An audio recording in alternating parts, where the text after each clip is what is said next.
Fiona Zedde, and I'll be reading from my latest book, A Lover's Mercy, today.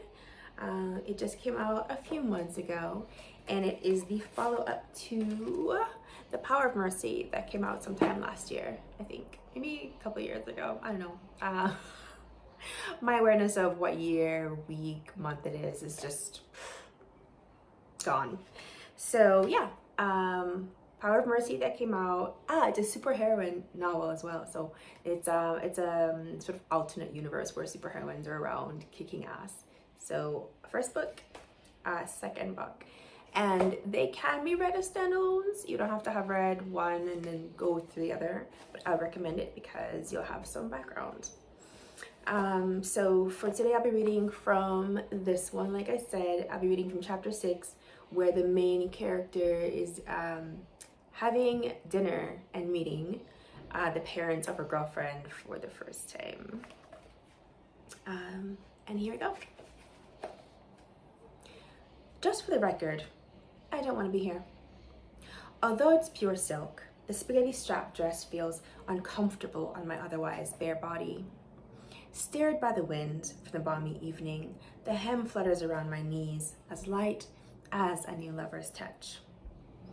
You've already said that, Mai says, and presses the doorbell to her family home. 8 times since we got in the car, maybe even 9. Well, just making sure you don't have any false expectations about me tonight. I am not here to make nice with your family, but I promise at least not to embarrass you. At least not too much, and not on purpose. Don't worry, I am not deluded, Mai says. Despite my churlishness, she leans into me with a smile on her red painted lips. She's wearing all black tonight, slim-fitting slacks, and a blouse that makes the red on her lips especially distracting. Thank you for coming with me tonight, she says. I really, really appreciate it. Frankly, I don't even know how I agreed to this. One second we're in bed together talking about something, and the next I'm promising to go with her to this family get-together thing. How was I supposed to know it was going to be so soon anyway? A week doesn't seem long enough to prepare for something like this. You are not welcome, Mandaya Pili Redstone, I tell her. A pinch at my side lets me know, again, how much she does not appreciate me reminding her that she's named after her mother.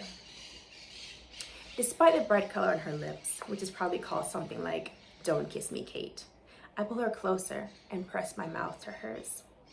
The feel of the matte lip color is powder smooth, and I sigh with pleasure when her lips part and give me just the smallest bit of suction, along with the distant flavor of her mint toothpaste. Pussy whipped.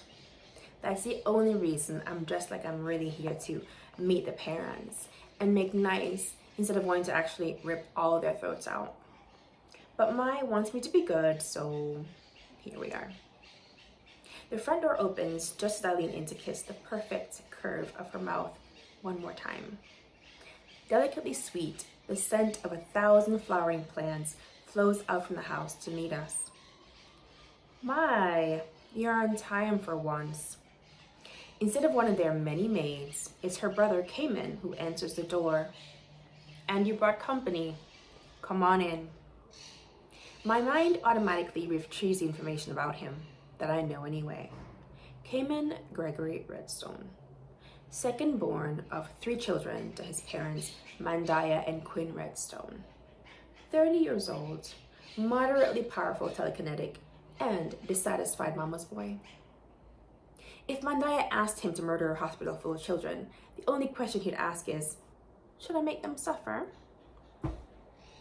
Cayman's assessing look down my body is probably meant to get some sort of rise out of me. But the little bastard is no better than the rest of his family, so I don't waste a smile or anything else on him.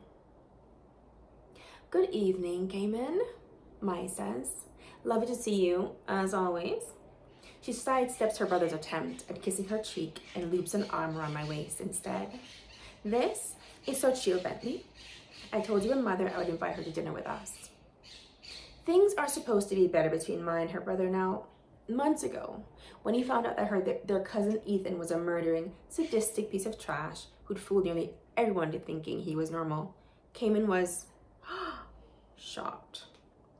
From what Maya told me, he hated that he was being manipulated by his cousin and by his uncle, who also happened to be another murdering, sadistic piece of trash.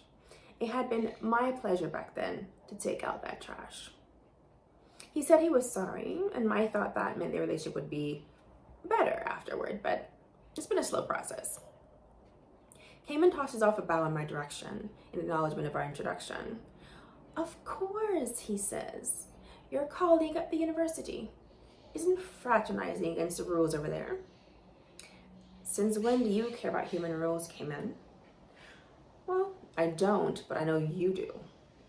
Something that never ceases to amaze me. He shuts the front door with a muffled bang. Mai rolls her eyes and pushes past him into the massive foyer, her arms still around my waist.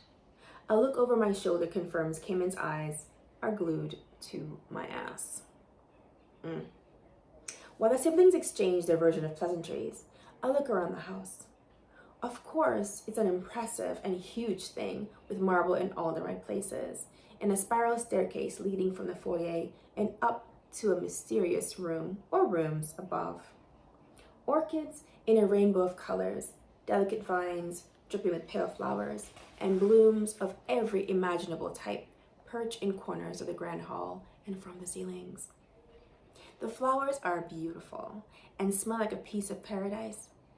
But when touched by Mandaya's power over all things in nature, they become pretty weapons. Vines that she can grow to the size of trees to kill and destroy. Soil she could force down someone's throat and choke them to death. The possibilities are endless and oh so delightful in this house.